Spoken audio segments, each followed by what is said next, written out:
Muchos ministerios a través del mundo han colaborado para crear este currículum internacional. Estas enseñanzas fueron desarrolladas para ayudar a cristianos en muchas naciones a entender mejor su fe y convertirse en discípulos de Cristo. Esta es la sesión número 2 de nuestra serie sobre el poder de la oración. Nuestro maestro será el Dr. Dick Eastman.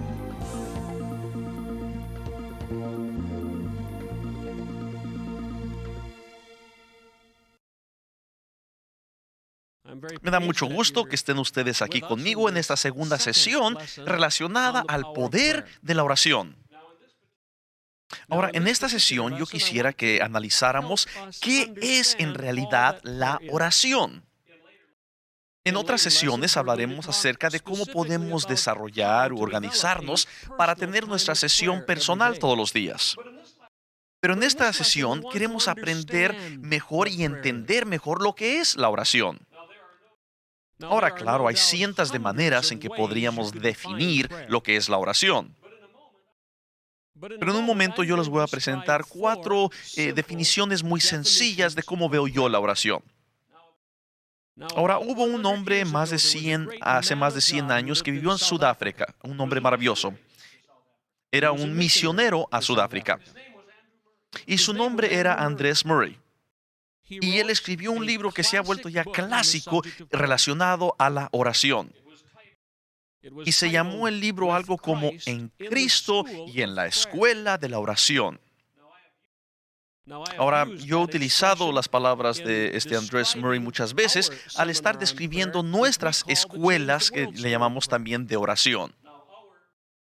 Ahora, nuestras escuelas de oración, nuestras enseñanzas sobre la oración han entrado a más de 120 naciones. Y mucho de lo que estamos nosotros compartiendo ahorita con ustedes está relacionado a esos estudios. Entonces, les voy a decir ahora lo que dijo Andrés Murray acerca del poder de la oración. Él dijo que los poderes del mundo eterno están al alcance de la oración. Yo quisiera repetir esto otra vez. Él dijo que los poderes del mundo eterno, o sea, lo que no podemos ver, lo invisible, están al alcance de nuestras oraciones. Y luego dijo Andrew Murray lo siguiente: la oración es la esencia misma de la religión verdadera. Él dijo que la oración es el canal por medio del cual vienen todas las bendiciones. Y él también dijo que la oración es el secreto del poder y de la vida espiritual. Y luego dijo lo siguiente. Él dijo que la oración es la comunión que podemos tener nosotros con Dios el Santísimo. Y luego él concluyó con la siguiente oración. Y quiero que ustedes, ojalá que la puedan entender. Él dijo que las promesas de Dios están esperando que haya oración para que puedan ser cumplidas.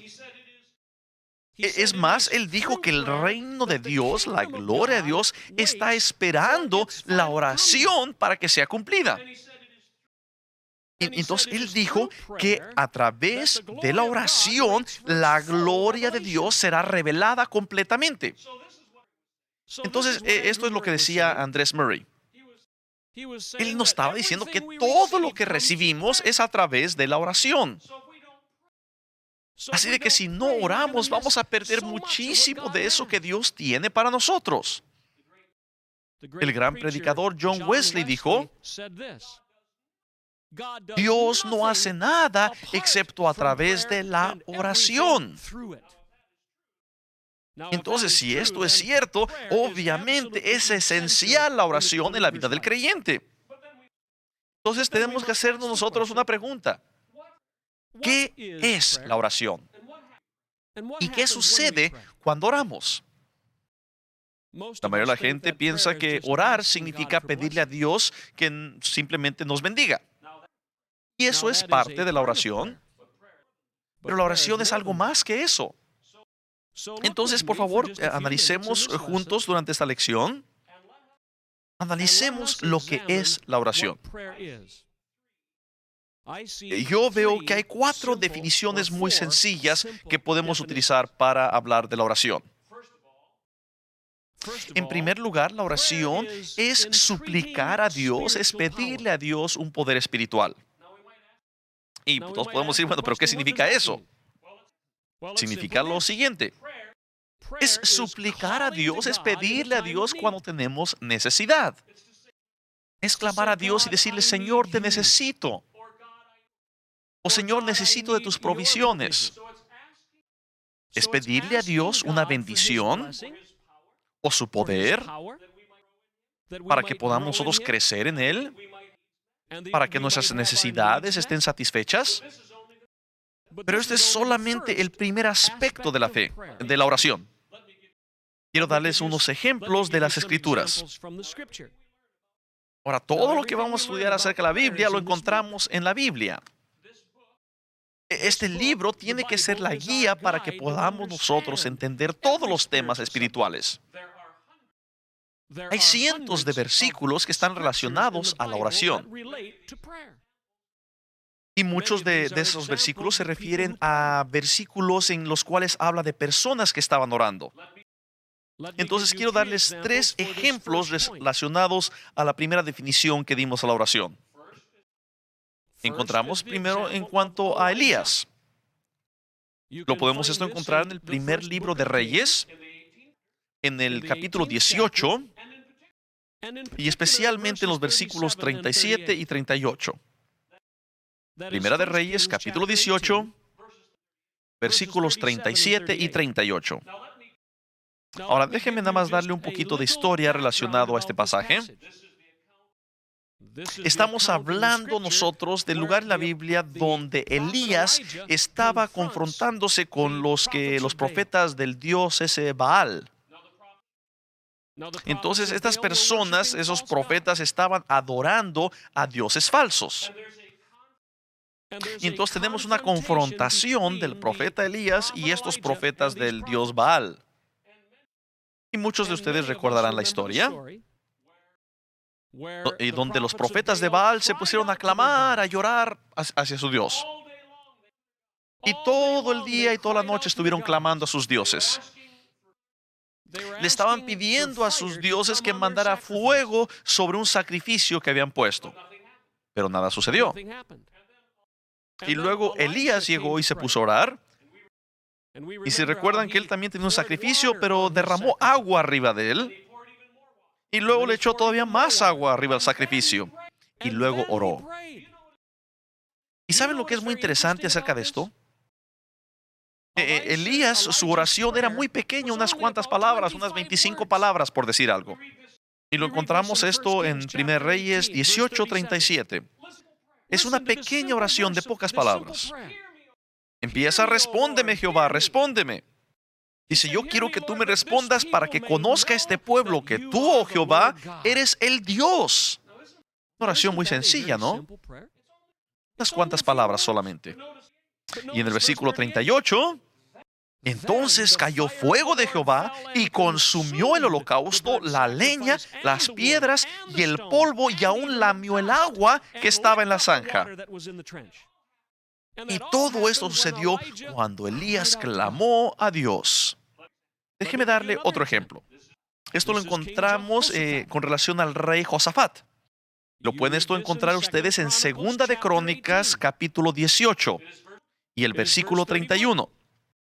Encontramos que el rey Josafat también estaba en una gran batalla. Leamos lo que dice en el versículo entonces 31. Segunda de Crónicas, capítulo 18, versículo 31. Y entonces dice que cuando los capitanes de los carros vieron a Josafat, dijeron, este es el rey de Israel. Y entonces luego nos platica de que rodearon para pelear en contra del rey. Y luego dice algo muy sencillo en la Biblia. Josafat, el rey, clamó a Dios. Y Dios le contestó. Y entonces tuvo que huir el enemigo. Ahora, Josafat en ese momento estaba orando por él mismo. Cuando hablamos de este tipo de oración, a veces le llamamos peticiones a Dios. Y cuando oramos por otras personas, a veces le llamamos oración de intercesión. Y ese es el tercer ejemplo que voy a darles. Y vamos a hablar acerca de Samuel. Primero tuvimos a Elías, luego tuvimos el ejemplo de Josafat, y ahora tendremos el ejemplo de Samuel. Entonces encontramos lo siguiente en Primera de Samuel, capítulo 7, y leeremos los versículos 9 y 10. Primera de Samuel, capítulo 7, versículos 9 y 10. Y yo les digo estos versículos más de una vez para que los anoten. Ojalá que ustedes vuelvan a leer más tarde estos versículos y que los estudien. Veamos este ejemplo de Samuel. En este caso están atacando los filisteos. Y nos comenta la Biblia que cuando empezaron a atacar estos filisteos, dice que clamó Samuel a Jehová por Israel. Y dice que Jehová lo oyó. Ahora escuchen esto nuevamente. O sea, clamó Samuel por Israel. Y le llamamos a eso la intercesión. Entonces, todos estos eventos describen el primer tipo de oración. Entonces, es simplemente clamar a Dios. El problema es que muchos creyentes no pasan más adelante de simplemente clamar a Dios. Ahí se quedan con ese tipo de oración. Muchos creyentes piensan que eso es lo único que es la oración. Creen que nada más es pedirle a Dios peticiones, bendiciones. Pedirle a Dios poder. Pedirle a Dios unos favores especiales. Pedirle a Dios que nos sane. No es que esté mal todo esto, pero la oración es mucho más que nada más eso. Entonces veamos la segunda definición de lo que es la oración. La oración es una transacción en el mundo espiritual. Es hacernos socios con Dios. Y en realidad es más que eso. Y es todavía más que eso. Es hacernos socios con Dios para trabajar y luchar contra las obras de Satanás. Y es más, muchas veces cuando estamos orando suceden algunas cosas interesantes. Algunas veces ni siquiera le pedimos a Dios que haga ciertas cosas. Algunas veces en el nombre y la autoridad del nombre de Jesucristo nosotros mismos le decimos a la montaña que se mueva a un lado. Nosotros le llamamos a esto la ley de autoridad espiritual. Quiero enseñarles dos pasajes bíblicos en Mateo. Vamos a ver San Mateo, capítulo 18, versículos 18 y 19. Mateo 18, versículos 18 y 19. Escuchen estas palabras. Dice, de cierto os digo que todo lo que atéis en la tierra será atado en el cielo.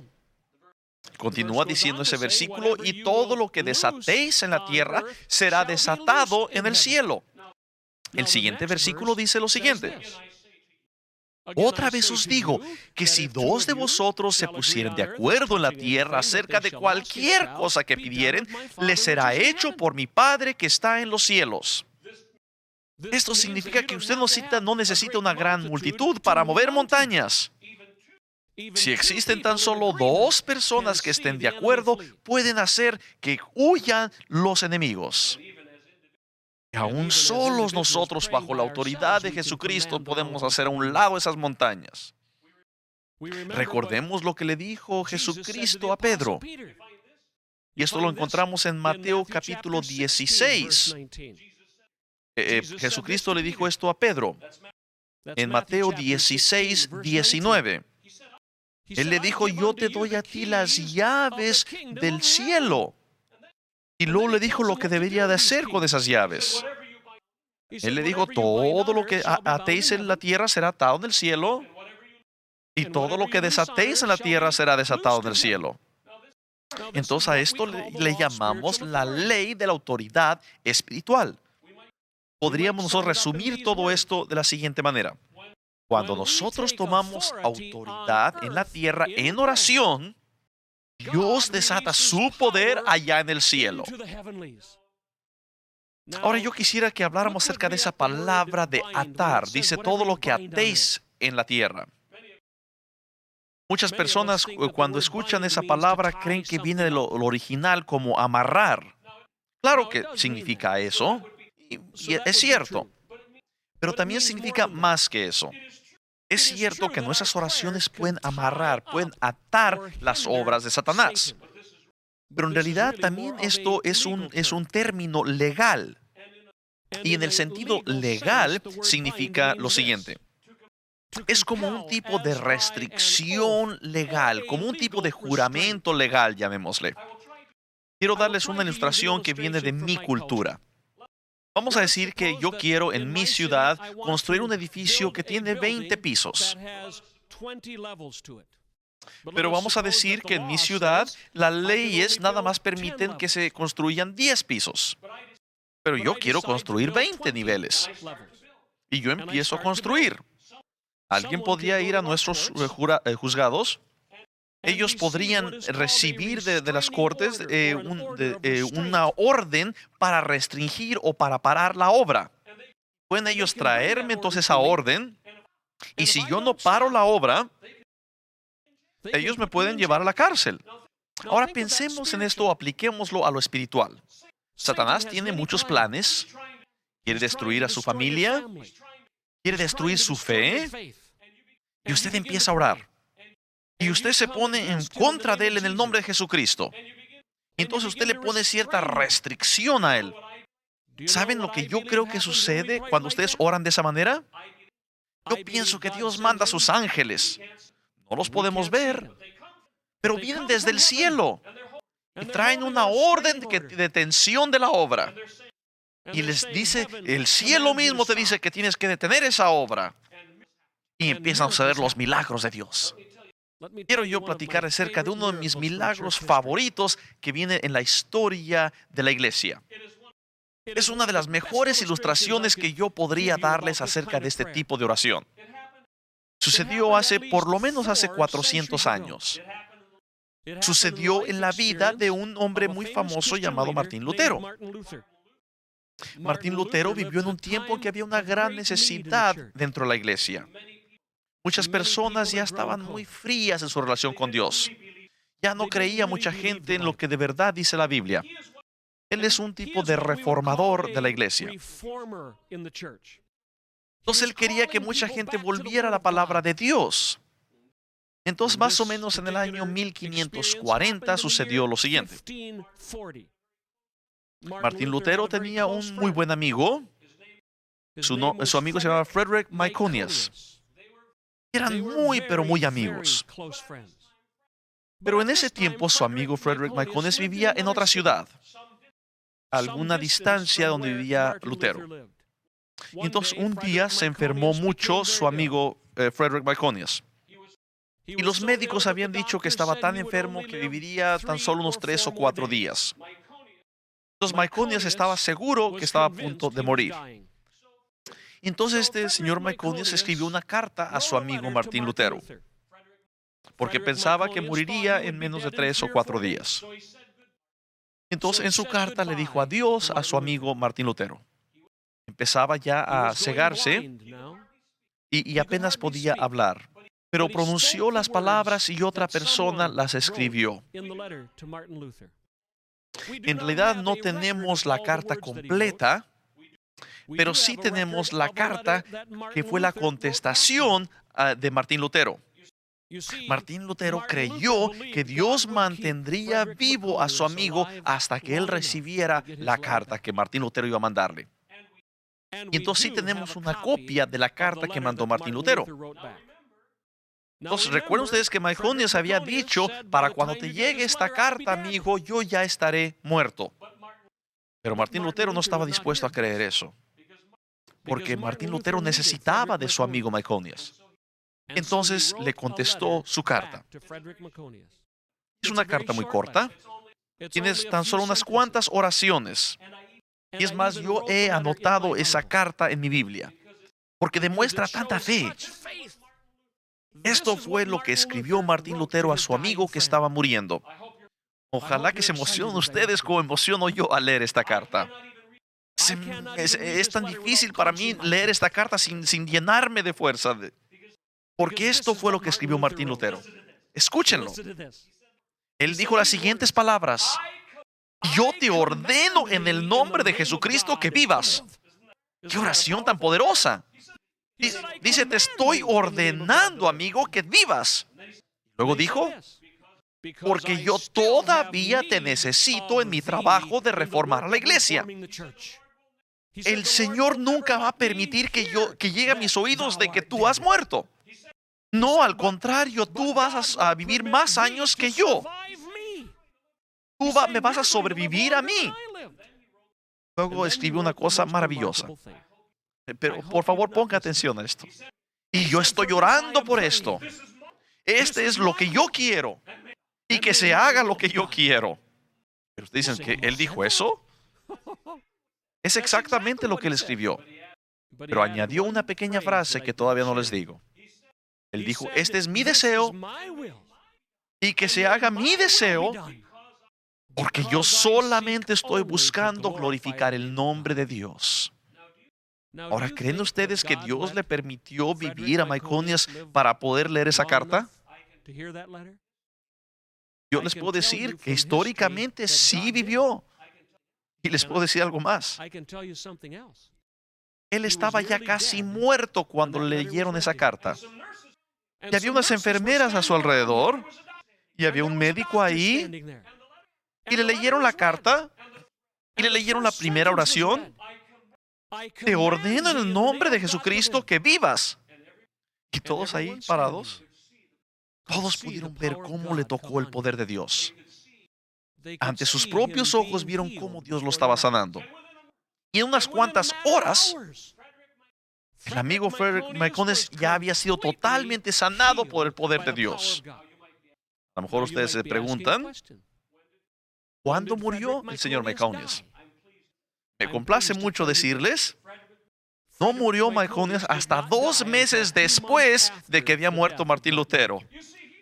En ese caso, no le dijo Martín Lutero a Dios, ay Señor, por favor, haz esto. Al contrario, él tomó autoridad en este caso. Y él le ordenó a la montaña que fuera removida.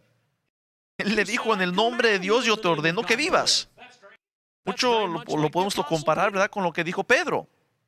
En Hechos 3, cuando llegó ahí al lugar que le llaman el lugar hermoso, y si recuerdan, había un hombre ahí que nunca había caminado en toda su vida. Este hombre probablemente tendría unos 40 años de edad y nunca había caminado. Y estaba ahí rogando, pidiendo dinero. Y entonces le rogó también a Pedro, al apóstol Pedro, que le diera dinero. Pedro metió las manos a sus bolsillos y no encontró nada. ¿Recuerdan ustedes esa lección que encontramos en las Escrituras? Pedro le dijo al hombre, plata y oro no tengo, pero lo que sí tengo te doy. Él dijo, en el nombre de Jesucristo de Nazaret, levántate. ¿Qué creen ustedes que pasó? Me imagino que el hombre se debe haber quedado ahí tirado. ¿Cómo podía levantarse? No podía levantarse solo. Pero Jesucristo dijo, levántate. Pero el hombre no hizo nada. Pero hizo algo Pedro. Lea su Biblia cuidadosamente. Le dijo, levántate. Pero luego lo tomó de la mano y lo levantó. Nosotros ya sabemos el resto de la historia. Él empezó a caminar y a brincar y alabando a Dios. Y ese día 4,000 personas entregaron sus vidas a Cristo. Todos por la autoridad en oración de Pedro. Así que recuerden ustedes, hay un aspecto de la oración y donde nosotros le pedimos a Dios, Señor, tenemos necesidad. Ayúdame, dame tus fuerzas. Por favor, satisface mis necesidades. Pero luego hay otro tipo de oración, donde nosotros apuntamos a la montaña y le decimos, te ordeno, en nombre de Jesucristo, que te remuevas de aquí. Por favor, no debemos detenernos nada más con un tipo de oración. Tenemos que aprender también a orar con autoridad. Bueno, ustedes hace unos cuantos años todavía existía un gran muro, ¿verdad? El muro de Berlín. Era el símbolo del comunismo. Era un símbolo de opresión. Yo recuerdo claramente una noche en que Dios me habló.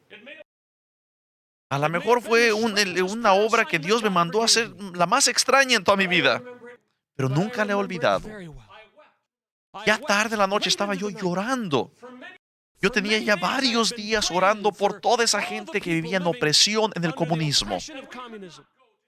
En todo el este de Europa nosotros no podíamos visitar todos los hogares y llevar el evangelio.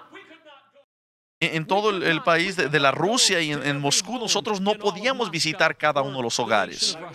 Yo estaba llorando. Era después de la medianoche. Yo sentí que Dios me habló en mi corazón. Me dijo, yo quiero que tú vayas a Berlín y yo quiero que te acerques a ese muro de Berlín.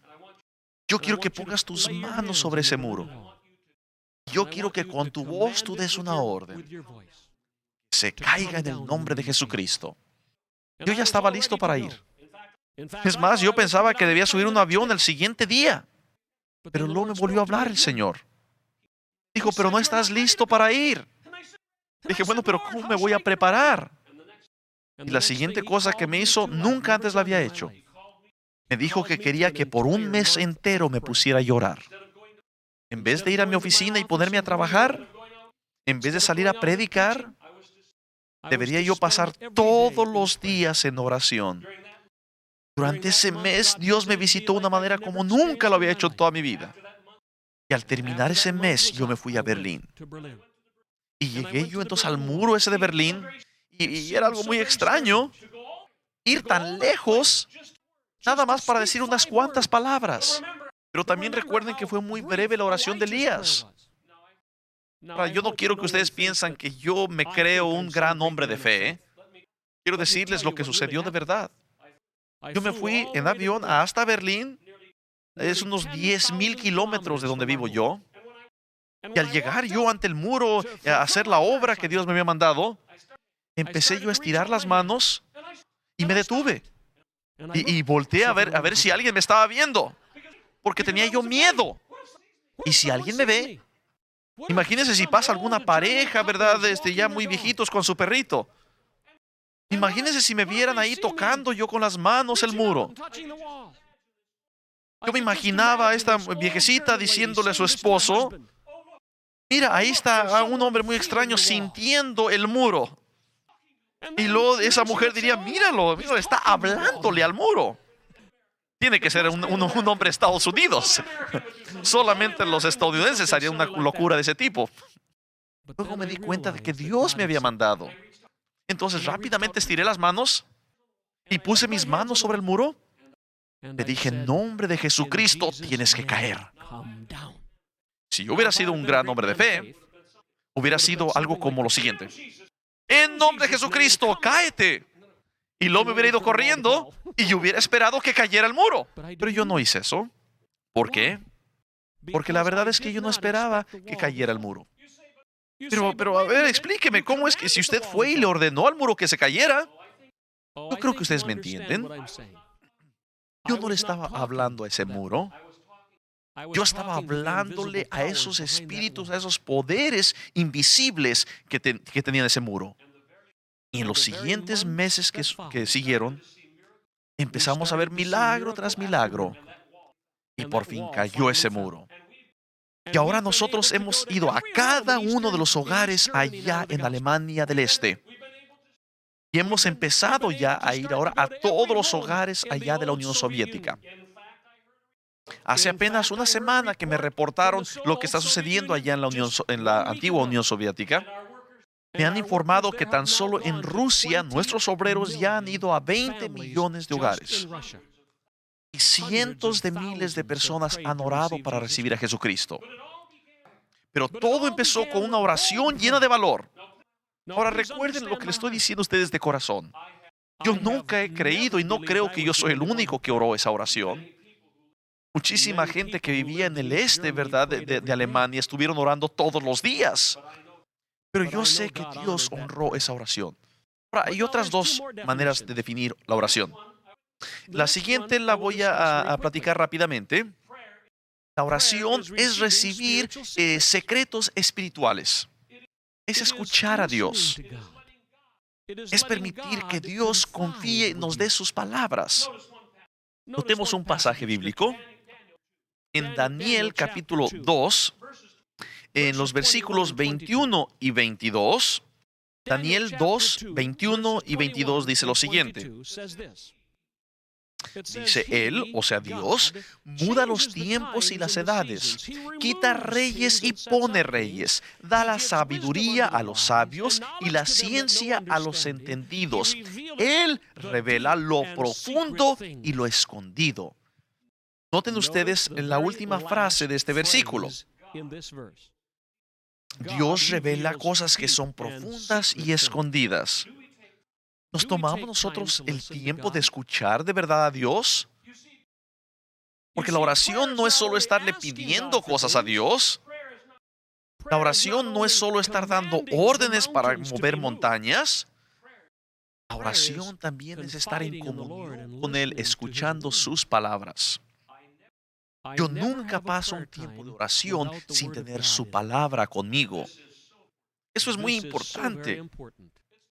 La oración no es solo estarle hablando a Dios, también incluye escuchar a Dios. Ahora, en otras sesiones que tendremos un poco más adelante, les explicaré diferentes maneras de orar. No lo vamos a ver en esta sesión. Así que no me abandonen, continúen viendo las siguientes sesiones también. Ahora, en los últimos momentos que me quedan de esta sesión, veamos la cuarta manera de definir la oración. La cuarta manera de definir la oración es la siguiente. La oración es una manera de desarrollar un amor espiritual. Veamos los otros aspectos de la oración. La oración es clamar a Dios. La otra es dar órdenes en el nombre, en la autoridad de Dios para mover montañas. La tercera es escuchar a Dios al estar nosotros orando. Pero más que ninguna otra cosa, la oración es enamorarnos de nuestro Señor y Dios. Es tener una comunión íntima con nuestro Señor. Ahora, en Daniel 11:32 encontramos unos versículos muy importantes. En realidad está hablando acerca de los últimos días. Y está hablando de un grupo muy especial de personas. Porque esos serán los últimos días. Y son personas que todavía estarán fuertes en Dios. Y harán cosas grandiosas para Dios. Entonces encontramos que en Daniel 11:32 dice lo siguiente.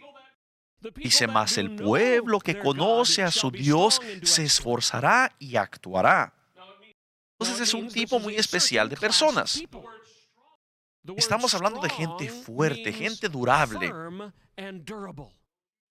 ¿No quieren ustedes ser gente que está firme, gente que va a durar con Dios, que se va a esforzar? Y esta gente no solo se va a esforzar, sino también va a actuar y va a hacer cosas grandes para Dios. Estamos hablando de grandes hazañas, de hechos valerosos. Pero dice aquí claramente que es el pueblo que conoce a su Dios. Solo ellos harán esas cosas. Ahora, algunos de ustedes dirán, bueno, yo sí conozco a Dios, pero pues yo no estoy haciendo grandes hazañas. A lo mejor usted dice, bueno, yo conozco a Dios, pero no estoy haciendo ningunos hechos valerosos ni grandes proezas. Pero vean ustedes la palabra aquí. Estamos hablando de conocer a Dios. ¿Qué significa esa palabra? No significa que nada más conocemos a Dios de una manera casual.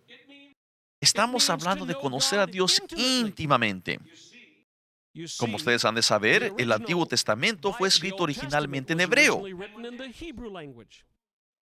Y cuando Daniel estaba diciendo que la gente que conoce a su Dios, que estarían llenos de fuerza, utilizó una palabra muy especial del hebreo que es conocer.